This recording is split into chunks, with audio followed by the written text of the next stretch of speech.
Assalamualaikum warahmatullahi wabarakatuh. Alhamdulillah rabbil alamin.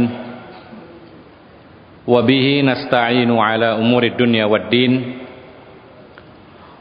Wa nusalli wa nusallimu ala nabiyyina al-karim nabiyyina Muhammadin wa ala alihi wa sahbihi wa man tabi'ahum bi ihsanin ila yaumiddin wa sallama tasliman katsira amma ba'd. Kaum muslimin dan muslimat yang dimuliakan oleh Allah, sebagaimana telah kita bahas tentang hal-hal yang berkaitan dengan sholat berjamaah, kita akan membahas pada malam hari ini, atau tema kita malam hari ini adalah sholatnya orang sakit, atau bagaimana orang sakit menjalankan sholatnya. Yang harus kita ketahui bersama bahwa orang-orang yang sakit, mereka termasuk dalam kategori ahlul adzar, orang-orang yang mendapatkan beberapa keringanan. Cuman bukan semata-mata keringanan kemudian semuanya digampangkan, tidak, tapi kita kerjakan sesuai dengan arahan dari Rasulullah SAW. Kita baca dulu muqaddimahnya. Fi salati ahli al-adzar, tentang pembahasan salatnya orang-orang yang mendapat keringanan. Siapa mereka? Ahlul adzar, orang-orang yang mendapatkan keringanan adalah humul mardha. Yang pertama orang-orang yang sakit. Kemudian wal musafirun, orang-orang yang sedang perjalanan jauh. Jauh di sini maknanya adalah safar. Kalau kita pergi ke jarak yang sekitar hanya 2 km itu pergi, tapi itu bukan safar. Mungkin ke, ya semacam, kalau kita ke Jakarta atau ke Semarang, atau mungkin bisa kita katakan ke Surabaya, ya bisa jadi itu dikatakan musafir. Lalu yang ketiga, wal khaifuna alladziina la yatamakkanuna min ada'is sholati ala sifatil lati yuaddiha ghairul ma'dzur.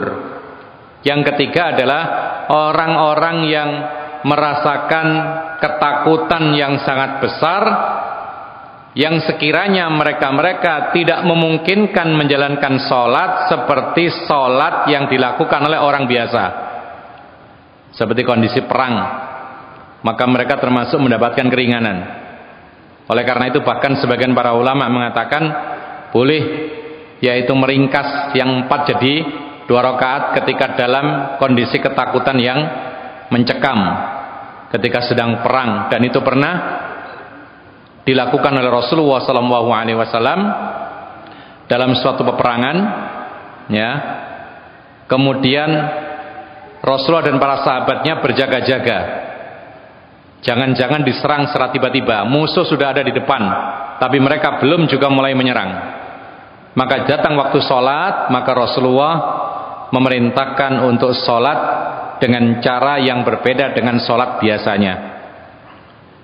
Kemudian faqad khaffafa asy-syari'u anhum fayusalluna hasba istita'ihim, maka syariat ini memberikan keringanan kepada mereka-mereka sehingga mereka boleh sholat sesuai dengan kondisi kemampuan mereka.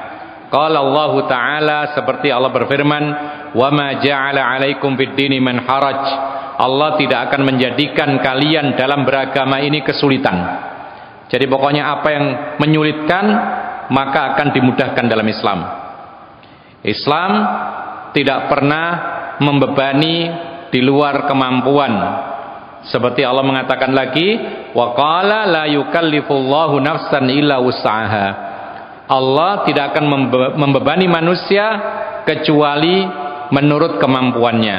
Wa qala ta'ala fattaqullaha mastata'tum, bertakwalah kepada Allah menurut kemampuanmu.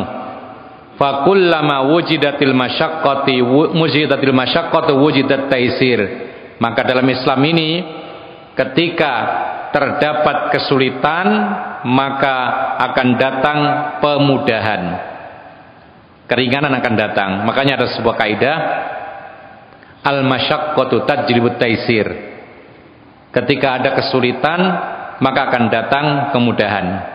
Dan Allah mengadakan agama ini bukan untuk menyulitkan. Makanya banyak sekali keringanan-keringanan dalam beragama.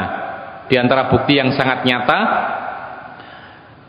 dalam Islam tidak ada perintah untuk berhutang dalam rangka melaksanakan suatu ibadah. Apa artinya? Kalau kita tidak mampu beribadah dengan mengeluarkan harta, maka tidak ada perintah untuk berhutang demi beribadah. Contohnya apa? Berhutang untuk sedekah, tidak ada dalam Islam. Berhutang untuk berkorban, tidak ada dalam Islam perintahnya demikian. Berhutang untuk pergi umroh, tidak ada perintah dalam Islam demikian. Berhutang untuk membayar zakat, tidak ada. Bahkan gugur kewajiban zakat ketika orang tidak punya harta. Itulah Islam. Oleh karena itu, yang benar itu Islam ini agama yang ringan atau yang berat? Islam ini agama ringan atau agama berat? Ringan, bahkan sangat ringan. Dan Allah Subhanahu wa ta'ala mengatakan dalam ayat-ayat tadi, lalu Rasulullah sendiri mengatakan, ad-dinu yusrun, Islam ini agama yang mudah. Tapi jangan keliru, jangan sampai ketika mendengar Islam itu mudah maka semuanya diremehkan. Tidak. Dan kita harus mengerti apa sih maknanya Islam itu mudah. Maknanya itu ada dua minimal. Islam agama mudah itu maknanya ada dua. Makna yang pertama, Islam itu mudah jika dibandingkan dengan sebelum Islam. Ini makna yang pertama.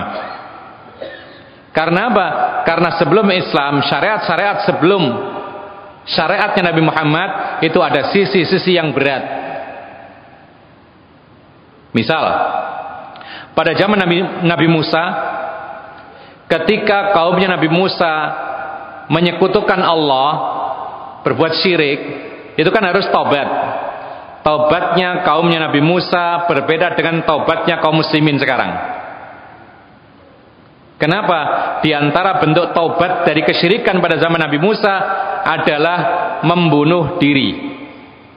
Dan itu ditegaskan oleh Allah dalam surat Al-Baqarah ayat 54. Allah mengatakan, wa idh qala Musa liqaumihi ya qaumi innakum dhalamtum anfusakum bittikhadikumul ijla fatubu ila barikum faqtulu anfusakum dzalikum khairul lakum 'inda bariikum fataba 'alaikum. Itu syaratnya taubat di zamannya Nabi Musa. Kata Allah Subhanahu wa taala, ingatlah tatkala Nabi Musa mengatakan kepada kaumnya, wahai kaumku, kalian telah mendolimi diri kalian. Dengan apa? Dengan menyekutukan Allah, menjadikan anak-anak sapi sebagai berhala.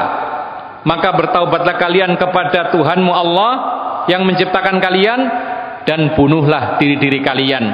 Itu lebih baik bagi kalian di sisi Tuhanmu Allah yang menciptakanmu. Maka Allah akan menerima taubatmu. Lihat, taubat kaumnya Nabi Musa dari kesyirikan diantaranya adalah membunuh dirinya. Dalam Islam nggak ada. Dalam Islam malah diharamkan membunuh diri. Orang Islam, ya, kalau dia jatuh kepada perbuatan dosa sebesar apapun, kewajibannya cuma taubat. Syaratnya 3. Pertama, berhenti, jangan nanti-nanti. Yang kedua, nyesal, menyesali perbuatan. Yang ketiga, janji tidak mengulangi. Insya Allah diterima kalau dia taubatnya karena Allah. Tidak ada harus membunuh diri, tidak ada harus menyakiti diri, memukul-mukul diri, tidak ada harus nebus dengan uang sebesar-besarnya, tidak ada.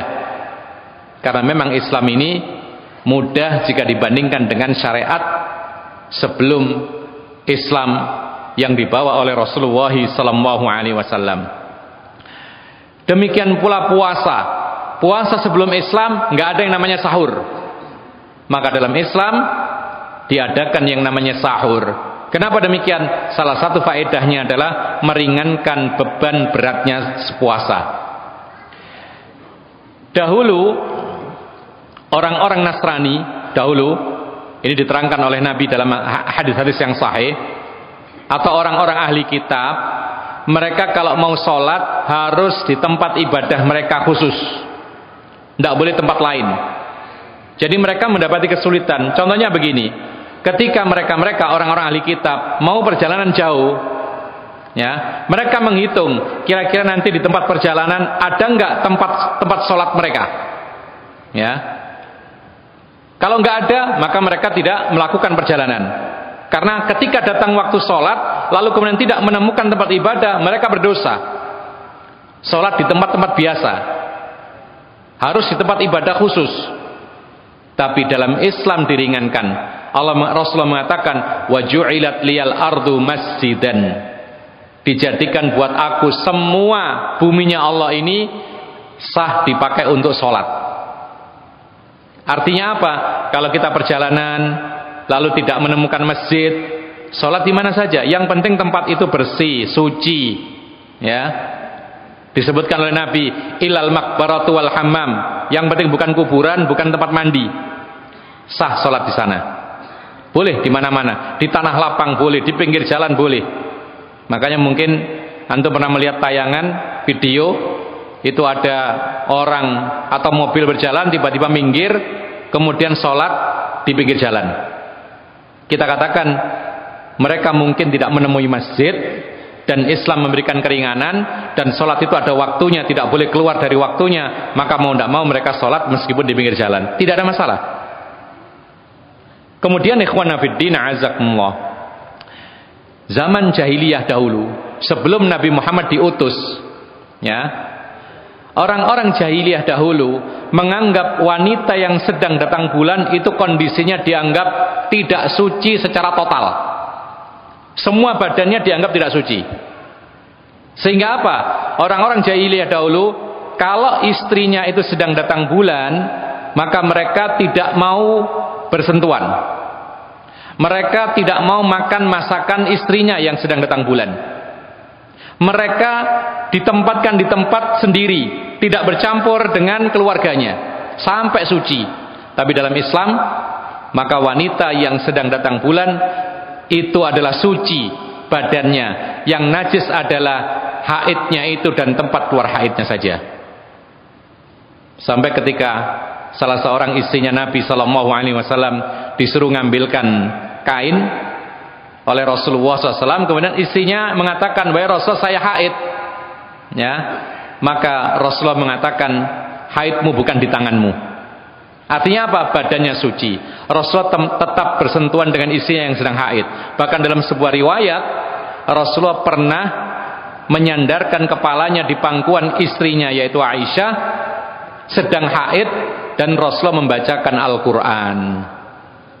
Inilah Islam, dimudahkan dengan kemudahan yang banyak.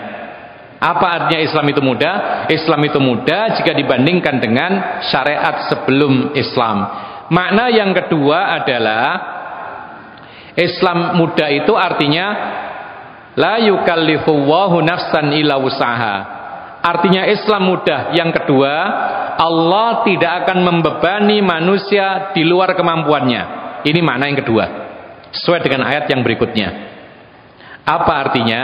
Artinya kalau orang itu sehat walafiat, normal, biasa, maka pasti bisa menjalankan semua kewajiban agama Islam. Semua. Dan kalau ketika sakit, tidak mampu, lemah, maka pasti akan ada keringanan.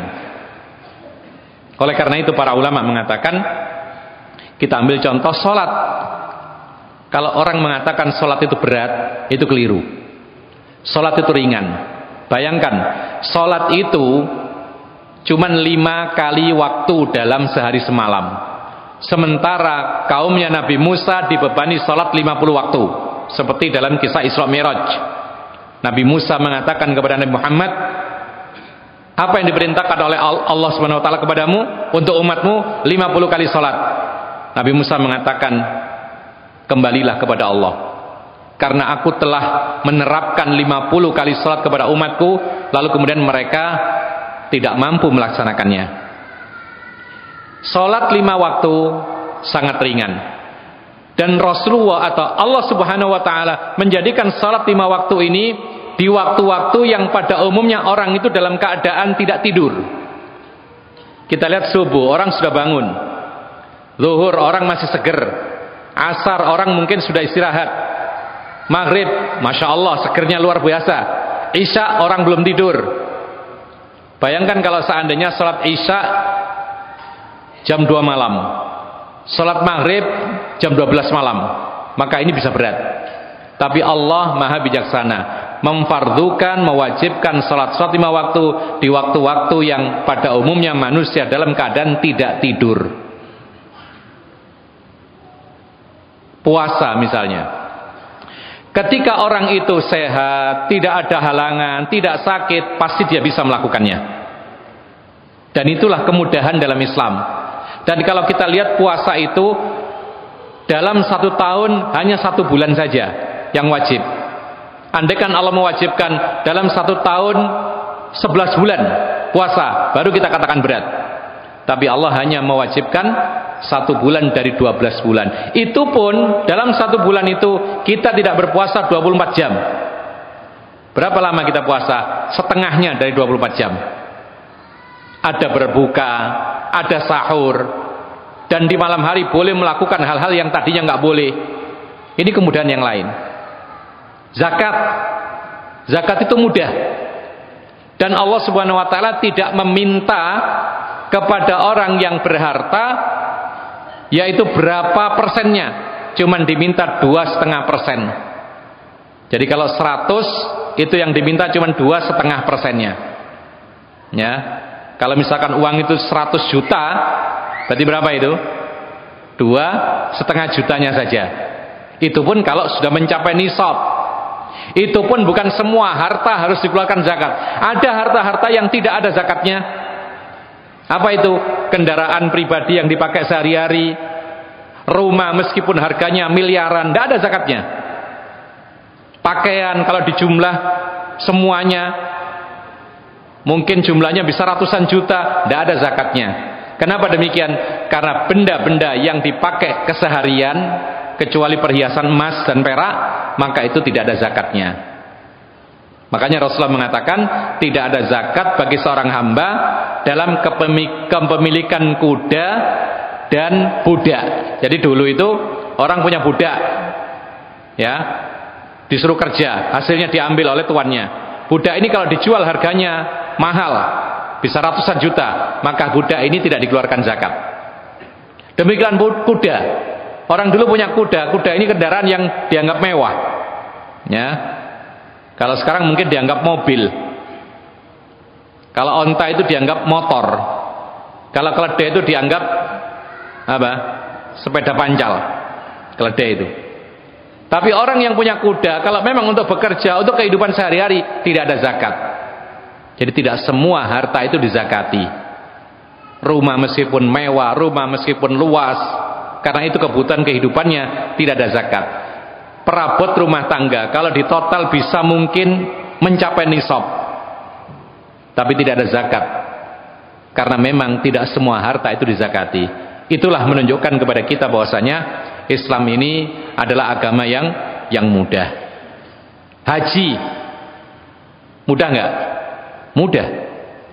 Orang yang nggak mampu haji tidak ada kewajiban untuk nabung. Andaikan dia mati belum haji tidak dosa. Kenapa? Karena dia belum mampu. Tapi kalau dia mampu, wajib sekali. Lebihnya sunnah. Umrah juga demikian. Tidak ada kewajiban untuk mengulang-ulang umrah kecuali itu sunnah.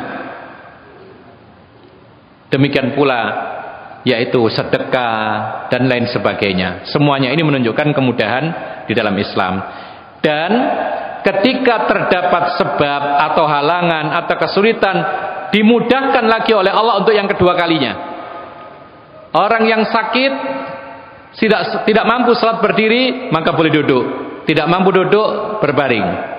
Orang yang sakit tidak mampu puasa, boleh meninggalkan puasa, nanti diganti di waktu yang lain. Kalau memang sakitnya permanen, tidak bisa puasa, maka diganti dengan membayar fidyah. Alhamdulillah, semuanya dimudahkan. Hanya saja kadang-kadang orang itu merasa berat, ya. Kok menjalani Islam ini, beragama ini kok terasa berat? Itu banyak beberapa sebab. Di antaranya mungkin saja dia sendiri yang memberati dirinya sendiri. Contohnya apa? Ada orang bertekad untuk puasa setiap hari, maka kalau dia bertekad demikian, apalagi sampai menjadi nadar, maka dia harus berpuasa setiap hari dan dia akan mengalami kesulitan. Ada orang berjanji mau haji setiap tahun, ya, kita katakan dia hanya bisa berjanji, tapi suatu ketika dia mendapati kesulitan karena Allah tidak mewajibkan haji kecuali sekali. Kenapa dia mengharuskan haji setiap tahun? Suatu ketika ada kesulitan, sakit, kemudian uangnya nggak ada, kurang dan lain sebagainya. Makanya Rasulullah mengatakan, ad-dinu yusrun wa la yushadad dina ahadun illa ghalabah. Islam ini adalah agama yang mudah. Kalau ada orang yang memberatkan diri dalam beragama ini, maka dia pasti tidak mampu melaksanakannya. Ma'asyiral muslimin rahimakumullah. Kalau kita pingin umrah, ya umrah aja. Tidak usah berjanji kepada Allah, ya Allah saya berjanji untuk diri saya sendiri mewajibkan untuk umrah setiap tahun. Tidak usah. Barangkali saja ada halangan. Kalau ada halangan kemudian tidak bisa haji, terlanjur berjanji kepada Allah, nadar, maka dia menyelisih nadarnya, dia berdosa. Ya sudah, ketika dia ingin umrah, tanpa harus mengharuskan dirinya untuk pergi umrah setiap tahun dan yang semisalnya. Kemudian ikhwanna fiddin azakumullah, maka kita lanjutkan. Yang pertama, kaifiyatus sholatil marid. Bagaimana caranya sholat orang yang sakit? Beliau mengatakan, wal maridu huwallazi i'tallat sihhatu badanihi sawa'un kana dzalika kulliyan au juz'iyan. Orang marid, bahasa Arab marid itu kalau kita terjemahkan adalah orang sakit. Apa maksudnya orang sakit?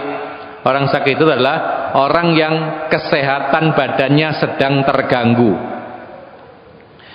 Sama apakah secara total, permanen, seperti orang stroke yang mungkin tidak sembuh, atau juz'iyan, atau sebagian, mungkin suatu saat dia mengalami sakit, misalnya sakit kepala, ya, dan semisalnya.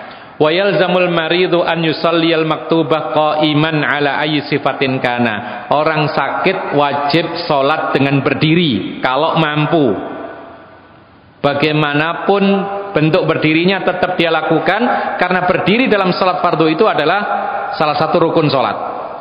Dulu pernah kita bahas, berdiri dalam sholat fardu itu hukumnya rukun sholat, hak wajib, tidak bisa ditinggalkan. Walau ala hayatir raqi, meskipun dia bisanya hanya bungkuk.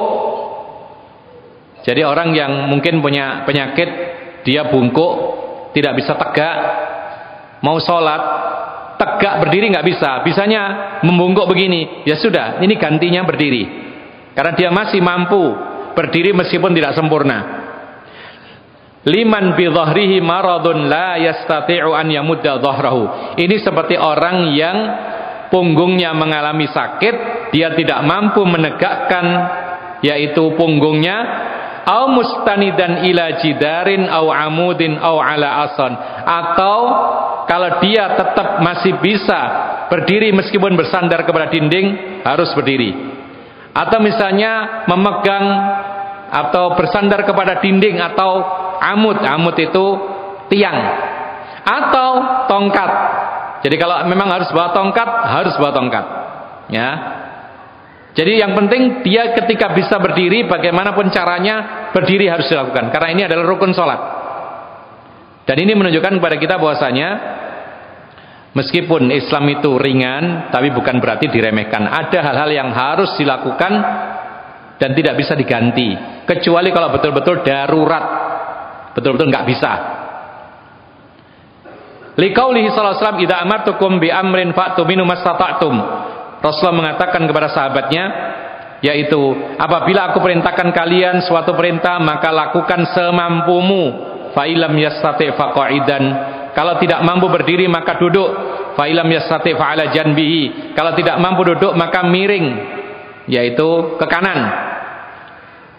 Liqaulihi sallallahu alaihi wasallam li Imran bin Husain, didasari oleh hadis Imran bin Husain, Rasulullah mengatakan kepada beliau, jadi ketika Rasulullah datang ke rumahnya Imran bin Husain, Rasulullah mendapati Imran ini sholat di atas kasur, lalu tempat sujudnya dikasih bantal. Maka Rasulullah mengatakan, sholatlah kamu berdiri kalau mampu. Fa in lam tastati' fa qa'idan. Kalau enggak mampu berdiri, maka duduklah. Fa in lam tastati' fa 'ala janbin. Kalau tidak mampu duduk, maka miring, berbaring miring ke kanan. Kemudian Rasulullah menjauhkan bantalnya. Enggak usah dipaksakan sujud di bantal. Mungkin karena sakit kepala, maka untuk meringankan sakitnya sujudnya di bantal, enggak usah. Berarti ini mudharat. Diringankan. Cukup apa? Cukup duduk, kemudian kalau sujud tidak mampu, isyarat membongkokkan badan sudah cukup.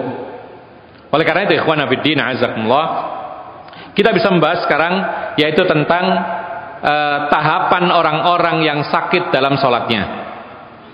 Tahapan sholat bagi orang yang sakit.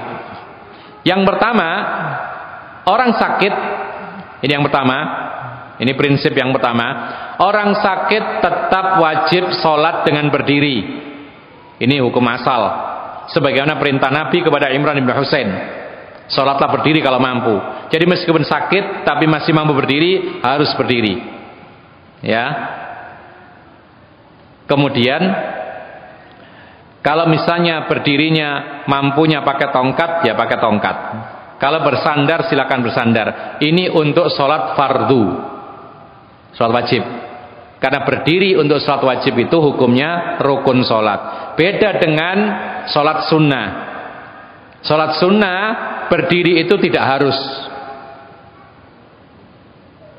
Kalau seandainya kita ingin sholat sunnah panjang sekali, dirasa mungkin agak lelah, silakan duduk, tidak masalah. Ya, kita sholat tarawih misalnya, imamnya membacanya 1 rakaat sampai setengah jam misalnya, kemudian kita lelah, maka kita boleh duduk karena sholatnya sunnah. Tapi kalau sholat wajib, berdiri itu adalah kewajiban, tidak boleh duduk kecuali kalau ada udzur seperti sakit dan lain sebagainya. Prinsip yang kedua, apabila orang sakit itu tidak mampu untuk berdiri, maka dia sholat dengan duduk sebagai ganti berdiri. Ya, kalau tidak mampu. Kapan dikatakan tidak mampu berdiri? Ini patokannya. Dikatakan tidak mampu berdiri ketika berdiri baginya itu membahayakan dirinya. Ini satu. Bagaimana maksudnya membahayakan dirinya itu? Dia tidak kuat menahan rasa sakit. Ini satu. Jadi kapan dikatakan dia tidak mampu berdiri? Yang pertama, ketika dia tidak kuat menahan rasa sakitnya ketika berdiri, boleh duduk. Yang kedua, ketika dia berdiri akan membuat tambah parah penyakitnya, maka boleh duduk. Lalu yang ketiga, ketika berdiri maka penyakitnya tambah lama sembuhnya. Ini semua mudarat. Jadi kita punya patokan kapan dikatakan orang tidak mampu berdiri dalam sholat. Ketika berdiri itu membahayakan dirinya. Apa kriterianya membahayakan dirinya? 3. Yang pertama, ketika dia tidak kuat menahan rasa sakit ketika berdiri. Yang kedua, ketika dia berdiri penyakitnya tambah parah. Yang ketiga, ketika dia berdiri maka sembuhnya penyakit semakin lama. Misal ada orang sakit parah, diperintahkan oleh dokter harus betul-betul istirahat total itu, ya, bed rest ya, harus begitu, tidak boleh bangun sama sekali selama sepekan. Kalau dipaksa berdiri sholat, maka sembuhnya bisa 2 pekan misalnya. Maka seperti ini berarti dia dikategorikan tidak mampu untuk berdiri. Ada lagi orang yang operasi katarak misalnya, operasi katarak. Di antara jenis operasi katarak itu dia tidak boleh membungkuk misalnya. Ya, kalau berdiri masih boleh, tapi membungkuk nggak boleh. Ini salah satu jenis operasinya begitu ya. Nggak tahu semuanya begitu atau enggak. Tapi yang penting kami tahu ada jenis operasi katarak. Salah satu perawatannya adalah tidak boleh membungkuk dalam jangka waktu tertentu. Nah, orang seperti ini kalau memaksakan diri membungkuk maka sembuhnya semakin lama. Berarti orang ini termasuk kategori tidak mampu membungkuk atau rukuk. berarti tidak usah rukuk. Ya berdiri aja. Ya. Rukuknya bagaimana? Kalau memang tidak bisa atau tidak memungkinkan dia rukuk, beri syarat dengan kepalanya saja sudah cukup. Ya. Oleh karena itu ikhwan fillah azakumullah. Terus bagaimana kita kembali kepada masalah orang yang tidak mampu berdiri? Ya, patokannya apa tadi? Ketika berdiri itu membahayakan dirinya. Kriterianya ada 3. Yang pertama adalah ketika dia tidak kuat menahan sakit dengan berdiri. Yang kedua, ketika dengan berdiri penyakitnya semakin parah. Yang ketiga, ketika dengan berdiri sembuhnya penyakit semakin lama. Ya. Maka saat itu dia dikategorikan tidak mampu untuk berdiri. Silakan duduk. Pertanyaannya, duduknya bagaimana? Apakah duduk iftirash? Apakah duduk tawarruk? Atau duduk bagaimana? Dijawab oleh para ulama, duduk, semua cara duduk itu sah. Jadi bagaimanapun bentuk duduknya, entah itu selonjor, entah itu iftirash, duduk tegak seperti tasyahud awal, entah itu duduk tawarruk miring seperti tasyahud akhir, semuanya boleh, sah. Tapi disunahkan bagi orang yang tidak mampu berdiri, disunahkan bagi orang yang tidak mampu berdiri, maka sholatnya duduk dan memakai cara duduk bersila. Ini sunnah hukumnya. Duduk apapun boleh. Tapi sunnahnya, apa artinya sunnah di sini?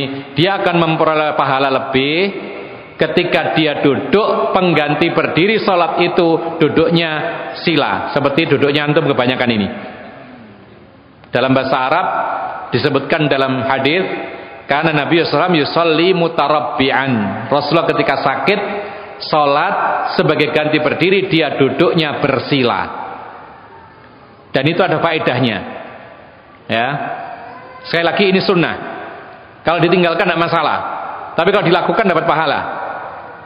Apa faedahnya? Ketika orang tidak mampu berdiri ketika sholat, dia duduk dan duduknya bersila. Pertama, dia dapat pahala sunnah. Yang kedua, untuk membedakan mana berdiri, mana yang lain. Ya, jadi kalau sila, oh berarti ini pengganti berdiri. Kalau dia tegak, oh ini berarti duduk di antara 2 sujud atau duduk tasyahud awal. Kalau miring duduknya tawarruk, oh ini adalah tasyahud akhir. Diketahui. Lalu faedahnya adalah ketika seorang itu duduk bersila, ketika sakit sebagai pengganti berdiri, maka itu lebih menjaga dirinya dari sifat lupa. Kalau dia sholat, dia tahu sedang sila, oh berarti saya sedang menggantikan berdiri. Kalau dia duduknya tegak, oh berarti saya ini kalau enggak di duduk antara 2 sujud, maka ini adalah tasyahud awal.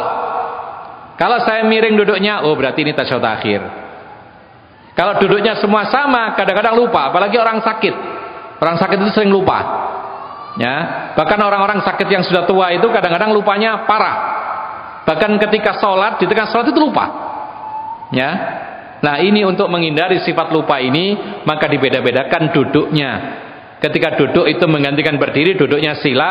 Ketika selainnya, maka duduknya sesuai dengan sholat, duduk-duduk yang pada sholat yang diperintahkan oleh Nabi SAW. Ma'asyiral muslimin rahimakumullah. Dari sini kita ketahui bahwasanya ternyata sakit itu menggugurkan sholat atau tidak? Tidak. Ini prinsip juga dalam bab ini. Ternyata sakit tidak menggugurkan kewajiban sholat, tapi mendatangkan keringanan sesuai dengan apa yang ia mampu. Mana buktinya? Ini tadi, tidak mampu berdiri boleh duduk. Kemudian disebutkan juga oleh para ulama, yaitu ketika tidak mampu duduk, maka silakan sholat dengan berbaring, yaitu ala janbihi. Maksudnya al janbi, janbil aiman. Janbi itu sisinya. Janbi sisi, al aiman kanan. Berarti miring ke kanan. Jadi ini kiblat, jadi miring ke sana. Ya, kepalanya di utara, kakinya di selatan, miring menghadap kiblat. Seperti posisi orang sendirian kalau tidur, sunahnya seperti itu. Ya, kalau orang sendirian tidur itu sunahnya miring ke kanan menghadap kiblat. Beda dengan suami istri, ini lain lagi pembahasannya.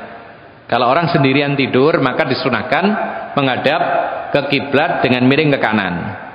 Sama juga dengan posisi ketika meletakkan jenazah di kuburan, miringnya ke kanan, kepala di utara.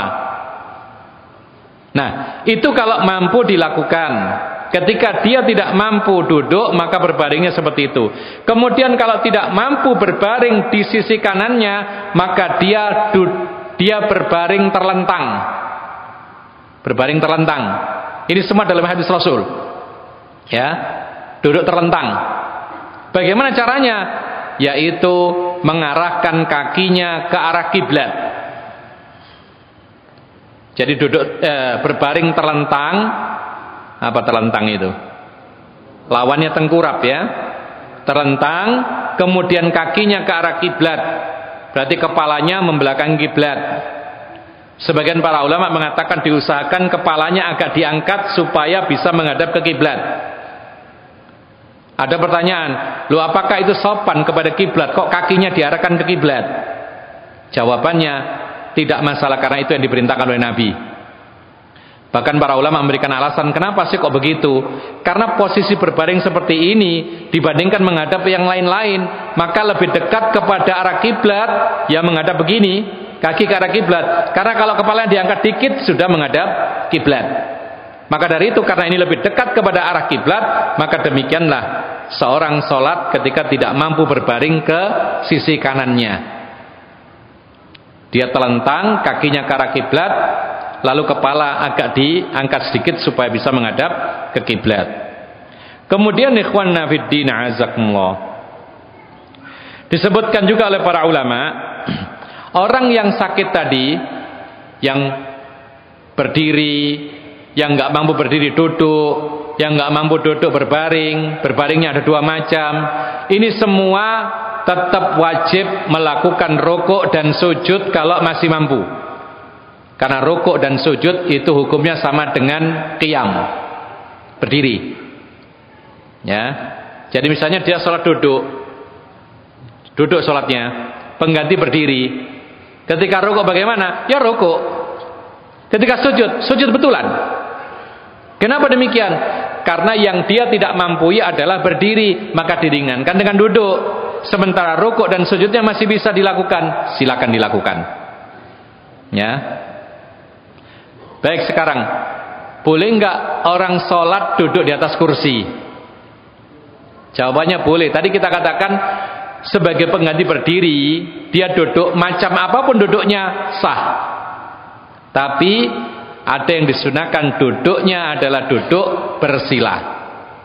Ya, mungkin kelihatannya nggak pantas, tapi itulah yang diajarkan oleh Nabi Muhammad SAW. Dan itu pahalanya lebih besar. Tapi kalau tidak memungkinkan seperti kita berada di shaf, kemudian tempatnya tidak memungkinkan kita bersila, ya sudah duduk biasa saja, duduk iftirash atau duduk tawarruk, tegak atau miring silahkan. Ya. Atau misalnya, oh tidak bisa, agak linu, harus selonjor, tidak masalah. Kakinya diselonjorkan, tidak masalah. Oh tidak bisa duduk di bawah karena nggak bisa ditekuk, sakit, pakai kursi, silahkan. Ya, ini penggantinya qiyam. Nanti ketika waktu rukuk dan sujud masih bisa, tetap dilakukan. Kecuali kalau tidak mampu rukuk dan sujud. Dia sudah tidak mampu berdiri, ya. Kemudian dia duduk. Dan dia tidak mampu rukuk dan tidak mampu sujud. Sakit. Punggungnya sakit, tidak bisa ditekuk. Sujud apalagi tidak bisa. Kakinya nggak bisa ditekuk. Ya. Kenapa kira-kira gak bisa sujud? Ya mungkin penyakit, mungkin terlalu berat asam uratnya misalnya, rematik misalnya, atau mungkin sakit-sakit yang lain habis kecelakaan sehingga tidak bisa sujud dengan baik. Ya. Nah, maka para ulama mengatakan dia berusaha, yaitu yumi'u ima'an, berusaha untuk melakukan rukuk dan sujud, menggerakkan yaitu kepalanya. Jadi kalau tidak mampu rukuk maka cukup kepalanya diturunkan, tidak mampu sujud kepalanya diturunkan. Rasulullah mengatakan wa yaj'alu sujudahu akhfadha min ruku'ihi. Ketika berisyarat dengan kepala, maka ketika sujud lebih rendah daripada ketika rukuk, supaya beda antara rukuk dengan sujud. Ya, supaya beda antara rukuk dengan sujud. Kemudian yang berikutnya, apabila tidak bisa berisyarat dengan kepala, ini lebih parah lagi. Tadi masih bisa berisyarat dengan kepala, maka kepalanya ngangguk-ngangguk. Sekarang kepalanya sudah tidak bisa gerak, orang stroke parah, ya, tidak bisa berisyarat dengan kepala, apalagi berdiri, apalagi duduk, tidak bisa. Bisanya berbaring saja. Kepala tidak bisa digerakkan. Bagaimana sholatnya? Tetap sholat, kemudian dengan menggerakkan apa yang bisa digerakkan. Kalau kepala sudah tidak bisa gerak, tapi mata masih bisa bergerak, maka berisyarat dengan mata. Kenapa demikian? Karena Allah mengatakan fattaqullaha mastata'tum. Jadi pakai mata yang isyaratnya dipejamkan separuh, dipejamkan agak banyak. Dipejamkan separuh itu sebagai pertanda dia ruku, dipejamkan agak banyak itu sebagai pertanda dia sujud, dan seterusnya. Dan para ulama memberikan catatan, tidak perlu berisyarat dengan jari telunjuk. Ada orang salat gini, salatnya gini, Allahu Akbar, Allahu Akbar, Allahu Akbar, sami Allahu liman hamidah, Allahu Akbar gitu. Maka para ulama mengatakan, adapun salat dengan pakai isyarat telunjuk, maka ini tidak ada keterangan yang sahih dalam hadis-hadisnya, tidak ada sama sekali. Itu hanya katanya orang aja, ya. Kemudian kalau dia sudah tidak mampu berisyarat dengan mata sekalipun, tidak bisa. Mata diem aja, ya, tidak bisa digerakkan. Apalagi kepala, diem aja, tidak bisa digerakkan. Kemudian badan apalagi sudah terbaring aja, tapi dia masih sadar. Maka para ulama mengatakan dia tetap wajib sholat meskipun hanya dengan hati kalau dia masih hidup. Dan pendapat yang mengatakan gugur kewajiban sholat, maka ini adalah pendapat yang tidak benar. Kenapa demikian? Karena Allah mengatakan fattaqullaha mastata'tum. Bertakwalah kepada Allah sebatas kemampuanmu. Ketika orang itu tidak mampu sholat dengan badannya, tidak mampu bergerak, tapi hatinya masih sholat, masih bisa ingat, masih bisa sholat, masih bisa membaca hatinya, maka dia wajib melaksanakan sholat meskipun dengan hatinya. Dan para ulama mengatakan, kenapa dia wajib sholat, ya, padahal dia tidak bisa bergerak sama sekali? Kenapa kok nggak digugurkan saja? Dijawab oleh para ulama, karena sholat itu rukun Islam, dan sholat itu adalah mencakup 3 macam ibadah. Ibadah badan, gerakan, rukuk, sujud, qiyam, dan lain sebagainya, dia tidak bisa, berarti dia gugur. Yang kedua, ibadah lisan, dengan membaca, bertakbir, berdoa, baca Fatihah. Kalau dia sudah tidak bisa menggerakkan sama sekali, gugur juga. Lalu yang ketiga, ibadah hati, yaitu dengan niat. Dia masih hidup, masih bisa berniat, maka dia tetap wajib sholat meskipun dengan hatinya. Ma'asyiral muslimin rahimakumullah. Berikut yang kita bacakan lagi, fa in ajaza an dzalika kullihi shalla ala hasabi halihi liqaulihi ta'ala fattaqullaha mastata'tum. Dan jikalau orang sakit itu betul-betul tidak bisa semua hal, tidak bisa ruku, tidak bisa sujud, tidak bisa qiyam, ya, tidak bisa bangun sama sekali, duduk pun tidak bisa, isyarat dengan kepala nggak bisa, dengan mata pun nggak bisa, maka dia tetap sholat sesuai dengan kemampuannya, kondisinya. Kenapa demikian? Karena Allah berfirman, bertakwalah kepada Allah sebatas kemampuanmu. Wala tasqutus sholatu 'alal marid madama aqluhu sabitan. Tidak gugur sholat fardu itu untuk orang yang sakit selagi akalnya masih ada. Ingat, Bedanya manusia dengan hewan, ya, itu satu. Yang lainnya sama. Manusia dengan hewan sama, tapi ada yang membedakan. Dan perbedaan inilah yang mengakibatkan apa? Perbedaan syariat. Manusia itu makan, hewan itu makan. Manusia tidur, hewan tidur. Manusia menikah, hewan itu menikah, kawin, berketurunan sama. Manusia sakit, hewan bisa sakit, betul gak? Hewan pun sakit, makanya ada dokter hewan, ya kan? Manusia bekerja, hewan juga bekerja, nyari makan. Tapi yang membedakan satu-satunya adalah akal. Allah memberikan akal kepada manusia, tapi tidak memberikan akal kepada hewan. Sama-sama punya otak, tapi Allah memberikan kelebihan akal kepada manusia. Disitulah manatut taklif, keterikatan syariat karena akal. Sebuah kaidah, setiap kali nikmat itu bertambah, maka tanggung jawabnya pun bertambah.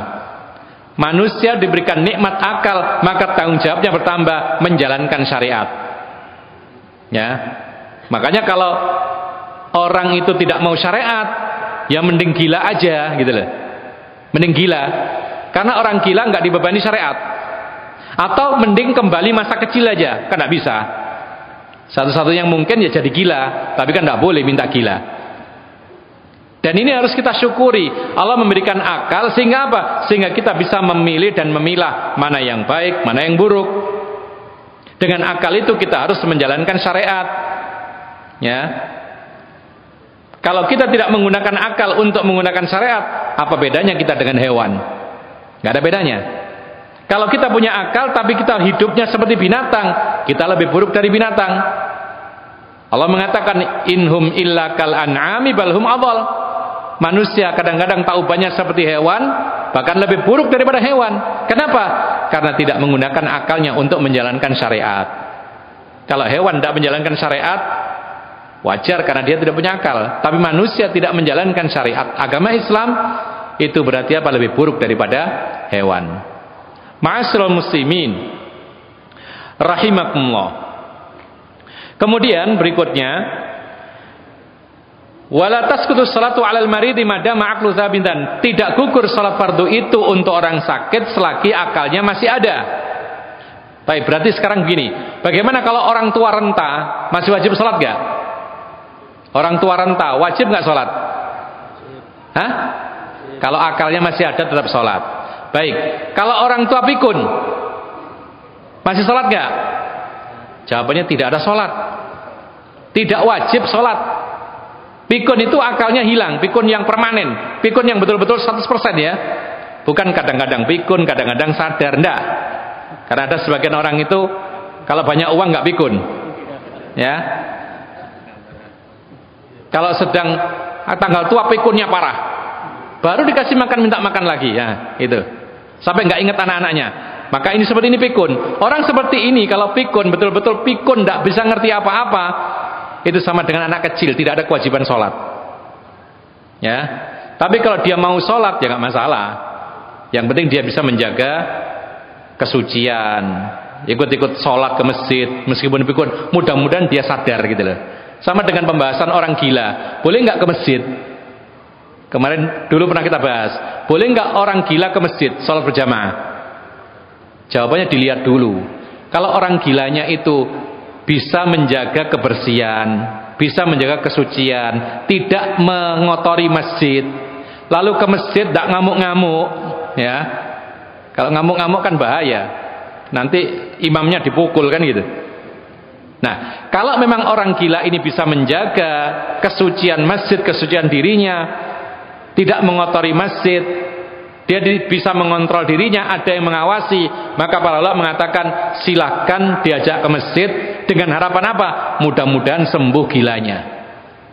Itu dibawa ke arah positif oleh para ulama. Tapi kalau dia tidak bisa dikontrol, tidak bisa mengatur najis dan sucinya, mengganggu di masjid, tidak boleh diajak ke masjid. Ya, sama dengan anak kecil. Para ulama mengatakan kalau anak kecil itu belum tamyiz, belum ngerti ya, maka kiranya kalau dia itu ribut di masjid, mengganggu orang sholat, tidak usah diajak ke masjid, percuma. Kita maksudnya baik, mendidik anak kita ke masjid, tapi kalau mengganggu orang dosa. Maunya pahala tapi dapat dosa, ya. Tapi kalau sekiranya bisa diatur, anak kecil yang belum tamyiz, 3 tahun, 3,5 tahun, 4 tahun, bisa kita atur, bisa kita cegah kalau rame, bisa kita hentikan ketika lari-lari, maka orang tua bertanggung jawab, membawa anaknya silahkan dibawa. Tapi kalau anak itu sudah 7 tahun ke atas, sekiranya dia sudah tamyiz, maka orang tua berkewajiban mengajak anaknya ke masjid, terutama anak laki-laki, karena itu perintah Rasulullah. Jadi para hadirin dan hadirat yang dimuliakan oleh Allah, intinya adalah akal itu adalah nikmat yang dilebihkan oleh Allah kepada manusia, tidak diberikan kepada semua binatang, ya. Maka Allah membebani syariat kepada manusia, bukan kepada binatang. Makanya manusia itu wajar kalau disuruh memilih halal haram, disuruh menjauhi najis, ya kan, disuruh ada larangan-larangan, dilarang makan ini, makan itu dan sebagainya, karena memang mereka dibebani syariat. Lain dengan hewan tidak ada perintah harus makan yang suci, nggak ada. Makanya termasuk berlebihan, ya, kalau ada orang tidak mau makan ayam. Kenapa? Karena saya melihat ayam itu kadang-kadang masuk got, makan minum di situ, kan itu najis, lalu nggak mau makan ayam. Ini berlebihan. Dikatakan oleh para ulama, zaman Rasulullah sudah ada orang seperti itu, tidak mau makan ayam gara-gara melihat ayam itu makannya campur-campur. Kadang-kadang yang halal, kadang-kadang cicak itu dimakan, kan gitu. Kan itu haram bagi manusia. Maka Rasulullah mengatakan, kemarilah, sahabat Nabi mengatakan, menarik tangannya orang itu, kemarilah, makanlah bersama kami, karena saya melihat Rasulullah pernah makan ayam. Ayam dulu, ayam sekarang ya sama saja, nggak terkontrol makannya, ya kan. Kadang-kadang juga ke tempat-tempat kotor dia nyeker-nyeker, lalu makan cacing, makan ini dan semisalnya. Loh, kenapa kok boleh peliharaan kita makan sesuatu yang kadang-kadang bercampur? Karena hewan itu bukan makhluk yang berakal, maka tidak dibebani syariat. Beda dengan manusia, ada larangan makan ini, makan itu, harus yang suci dan lain sebagainya, harus yang halal. Nah, kemudian beliau mengatakan, hatta law shallaha bil ima'i li qudratihi ala dzalika ma'niyah. Harus sholat orang sakit itu, kalau tidak bisa ngapa-ngapain, tetap sholat meskipun hanya berisyarat, dengan sekemampuannya disertai dengan niat. Bahkan wa yumi'ul maridul musalli jalisan fir ruku'i was sujudi bi ra'si ima'an wa yaj'alus sujuda akhfadha minar ruku' fa idza ajaza 'anil ima' bi ra'sihi aw ma'a bi aini. Ini sudah kita sampaikan tadi. Orang yang sakit, ya, dia tetap sholat, kalau tidak mampu berdiri maka duduk, ya. Kemudian dia rukuk sujud tetap dilakukan dengan isyarat, kalau tidak mampu kepalanya, dan kepalanya kalau rukuk dengan sujud dibedakan, kalau rukuk setengah, kalau sujud betul-betul turun, lebih turun. Dan jika tidak mampu berisyarat dengan kepalanya pun, maka tetap sholat dan pakai isyarat matanya. Bahkan tadi kita sebutkan, kalau seandainya matanya pun tidak bisa bergerak, tetap sholat dengan hatinya. Ma'asyiral muslimin rahimakumullah. Dan yang terakhir, orang yang sakit harus mengetahui bahwa waktu sholat tidak bisa digeser-geser semaunya. Kadang orang sakit bangun jam 5 subuh, masih sakit, nanti ajalah sholat subuhnya jam 8, tak bisa.